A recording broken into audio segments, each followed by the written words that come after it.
Chapter 136. Shizun, relax. Moran was minding his own business, reaping rice, when he felt a hand yanking his belt down from behind. That in itself was quite a shock, but it was an even bigger shock to turn around and find Chu Wanning, who was about to fall over.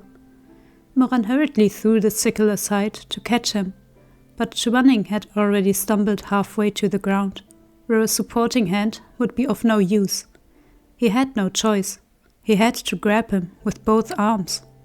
That person, dressed in floating white robes and smelling faintly of high-tongue blossoms, landed solidly against his chest, and Moran reflexively closed his arms around him in an embrace, scattering ears of rice all over the ground. "Shizun, what are you doing here?" he asked, still shaken. "You scared me." Chu Wanning did not respond. "The paddy field is slippery, be careful." The man in his arms still didn't look up or say anything, smothered by so much awkwardness that he couldn't speak. The village maiden continued warbling mercilessly. "Tugging at lover boy's belt, hey, when are you coming?" As if struck by lightning, Chu Wanning swiftly released Moran's belt and got back on his own feet. He took a breath, then shoved Moran away. Although his expression might have passed for calm, his eyes were frightfully bright, like rolling waves catching the sunlight, obviously flustered, yet determinedly faking some composure. Moran suddenly noticed that Chu Wanning's earlobes were red. It was a pretty color, a light pinkness to the skin, like tender peaches at the tips of branches. He thought abruptly of the way those earlobes had tasted as he sucked on them in the previous lifetime, the way Chu Wanning had trembled lightly every time, and the way that, despite his utmost unwillingness, that steel-boned body had gone soft and yielding in his arms. Moran swallowed, his gaze unconsciously growing dark and deep. But Chu Wanning was absolutely livid, though it was uncertain at whom, snarling between gritted teeth. "What are you staring for? What's there to look at?" Moran jolted back to reality, his blood running cold. Beast. What despicable things had he done to his Shizun out of his selfish desire in the past? With his Shizun's pride, how could he accept being taken like that? Someone as dispassionate as he was probably didn't even feel desire to begin with. How dare he think about these deplorable things again? Moran mutely shook his head over and over again, like a rattle drum. "What are you shaking your head for?" Chu Wanning snapped. "Am I a joke to you?" Moran remained silent, but immediately stilled. He secretly snuck a glance at Chu Wanning. The man was clearly embarrassed, but trying to mask it with anger, as he always did. Those eyes of his were a tell now that Moran was looking closely. He was probably just embarrassed to have tripped in front of his own disciple, and due to a croaking frog at that. How cute. Moran couldn't help but chuckle at the thought. But the laughter only made Chu Wanning angrier, his brows sharp with fury as he flew into a rage. "What are you laughing at? So what if I don't know how to do farm work? What's so funny about that?" Nothing funny, nope," Moran said soothingly as he tucked his smile away and adjusted his face into a serious expression. Yet he couldn't hide the smile in his eyes, bright and shining with amusement. Still, he held his laughter in. Just as it seemed that this matter was over, the frog from before puffed out its throat and let out 2 more self-righteous croaks, as if in a show of force. Moran's self-control slipped.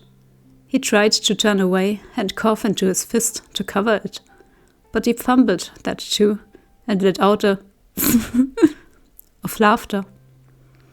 Chu Wanning fumed mutely. He was really about to lose it, dragging his muddied robes behind him as he made for the ridge in a towering rage, when he heard Moran call to him. There was hardly any distance between them. Moran could have just reached out and grabbed him, but he didn't because he could still feel Chu Wanning's warmth against his chest, and could still smell the scent of high-tongue from Chu Wanning's robes. His heart felt mushy, like it was about to melt. But he didn't dare succumb.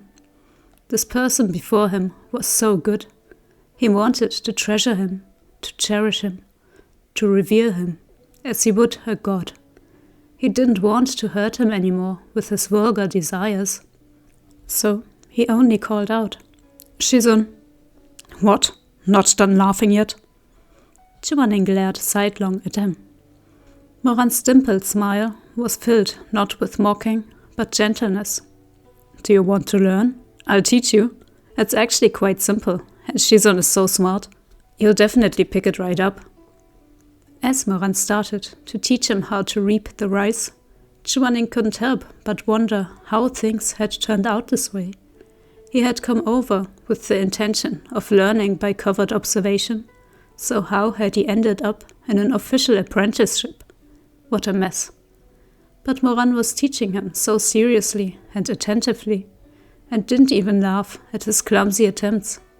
His brows were ink black, and his features were sharper and more defined than when he was younger.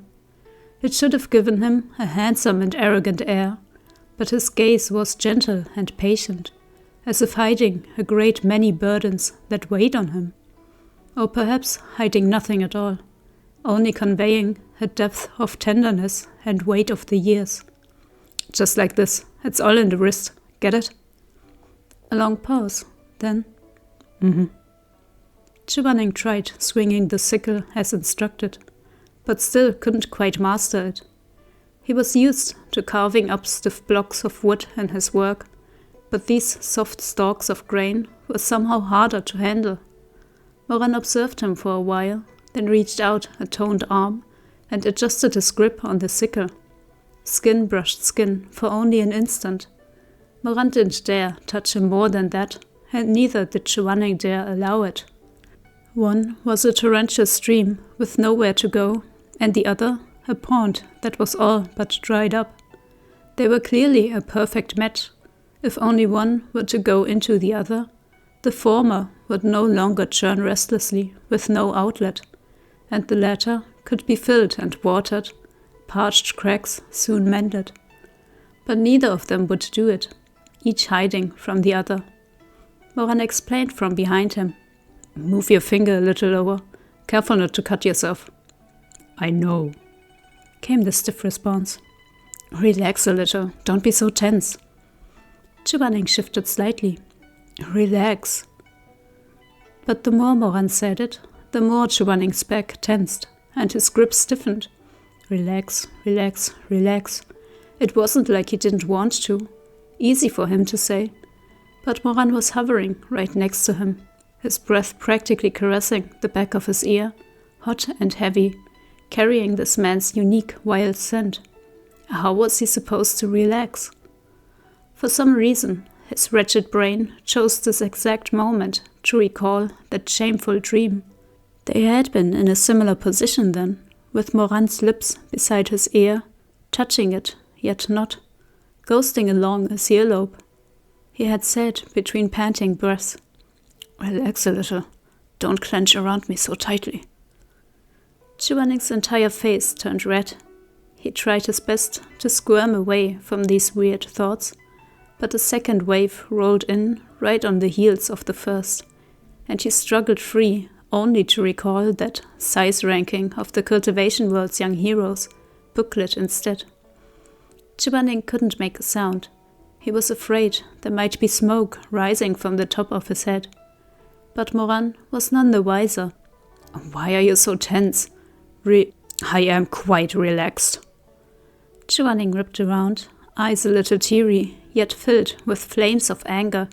So close, his glare was like a sword piercing Moran's heart. The hearts of each were clearly drumming fast in their chests, but the other could not hear that drumming, no matter how loud. Not unless he were to step closer. Not unless he were to press his chest against his back. Not unless he were to grab his hand, bite his ear, suck on his earlobe, murmur to him between heavy breaths, "Relax, don't be nervous." Only in this way would they understand each other? But Moran would never do it, and neither would Chu Wanning. So Moran awkwardly withdrew his hand and sheepishly straightened up, asking carefully, "Then does Shizun want to try again like this?" "Mm-hmm." Moran flashed him another smile before picking up his own sickle and resuming his work not too far away. 2 sweeps of the sickle later, he seemed to remember something and called over his shoulder, "Shizun." "What?" Chu Wanning's face was sullen. Moran pointed at his feet. "You should take off your boots." "I will not." "You might slip wearing them," Moran said earnestly. "Those boots have smooth soles. I won't always be there to catch you if you slip." Chu Wanning mulled it over in gloomy silence, then waded over to the ridge and removed his shoes and socks. He tossed them next to a haystack before treading with bare feet back into the paddy field to slog away at the rice. By noon, Chu Wanning had finally become more or less proficient with the sickle, his motions growing fluid. The rice reaped by Moran and himself piled into a mighty little mountain of gold. After harvesting another row, Chu Wanning finally felt a little fatigued and straightened up to take a deep breath and wipe his sweat with the corner of a sleeve. A light breeze swept through the golden waves of grain, bringing with it a refreshing autumn chill. He sneezed. Moran turned around immediately in concern. "Are you cold?" "I'm fine." Chu Wanning shook his head. "Some dust got in my nose just now." Moran smiled and was about to say more when the clear voice of a village maiden rang out from beneath the mulberry tree in the distance, hands cupped around her mouth as she shouted, "Lunchtime! It's lunchtime!" "It's the girl who was singing earlier," Chu Wanning commented without even turning to look. Moran turned and lifted a hand to shade his brow, squinting into the distance. "It really is her. Shizun can tell by her voice?" All that warbling just to announce a meal. Who else could it be?" Chu Wanning passed the last basket of rice over to the pile as he spoke, then made for the mulberry tree. He didn't bother with his shoes. His feet were already dirty anyway. Moran shook his head with a grin, then scooped up his Shizun's abandoned boots before running to catch up. Lunch was a communal affair cooked in large pots, brought out by 4 or 5 women in 3 wooden barrels. The lids were lifted to reveal a barrel full of steaming rice, another of braised pork with cabbage, and one more filled with tofu and vegetable soup.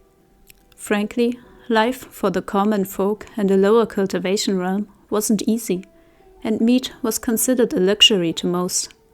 But Xisheng Peak cultivators had come, and what kind of host would the village chief be if he fed them nothing but vegetables? There was a hearty portion of cured marbled meat in the pork and cabbage dish. The moment the lids came off, all the burly villagers, smelling that savory aroma, had to swallow their drool. "It's not much. Jeonjun, please make do." The village chief's wife was a stocky woman in her 50s with a brassy voice and a wide, unreserved grin. "We cured the meat and picked the vegetables ourselves. Hope you don't mind." Moran frantically waved his hand. "Of course not." He scooped 2 heaping bowls of rice and handed them to his Shizun before fetching a 3rd bowl for himself. Chu Wanning peeked into the barrel and saw that the braised pork dish was scattered with a layer of chili peppers. He was still gazing apprehensively when the auntie waved him over with enthusiasm and ladled an enormous scoop of red-hot gravy into his bowl, generously laden with bright red meat. Chu Wanning stared down into the bowl. This would be a delicious treat for the people of Sichuan, who loved spicy foods. But to Chu Wanning, this bowl spelled certain doom. Yet it wasn't as if he could decline the hospitality of the villagers either. As he stood frozen in uncertainty, a hand reached over with another bowl, filled with tofu and vegetable soup. It was rather plain, but suited to Chu Wanning's tastes. "Here, swap with me," said Moran. Chu Wanning eyed the proffered bowl. "It's fine, eat your own." The auntie was puzzled by this exchange. Then she put 2 and 2 together and smacked her head, hollering, "Aya, can this Jianzhen not eat spicy food?" Seeing the guilt on her face, Chu Wanning replied, "No, I can eat it a little." Grasping his chopsticks, he picked up some of the rice, soaked with spicy gravy, and popped it in his mouth. A few moments passed in silence, Chu Wanning's face growing redder by the second as everyone watched. Even the tightly pursed line of his lips began to quiver until an earth-shaking coughing fit. Who was it who said that the only unbearable things in this world were love, destitution, and sneezes? They had clearly forgotten about chili peppers. Chu Wanning had woefully overestimated himself and sorely underestimated the chilies, with the result that he now choked so badly on the spice that his entire face was beet red and he couldn't speak at all. The adult onlookers were aghast, while the kids, being kids, giggled from behind them, earning themselves swats on the head. Moran hastily set down the bowl and chopsticks he was holding and scooped another bowl of mild soup for him. The liquid seemed to help a little, but the hot soup on top of the heavy spice made Chu Wanning's tongue feel like it was on fire. When he looked up at Moran, his face was flushed and his eyes watery, as he said in a hoarse voice, "More." More. Chu Wanning clearly meant more soup, but Moran felt like his whole body set alight by the sight of those teary eyes, that face the color of haitang flowers in early spring, and his thoughts drifted off course of their own volition. For an instant, his mind conjured up an image from his past life, this man lying beneath him, panting both from need and the effects of the aphrodisiac, open eyes glazed and unfocused, body trembling ever so slightly, voice hoarse as those moist lips parted in soft moans. "Please, more."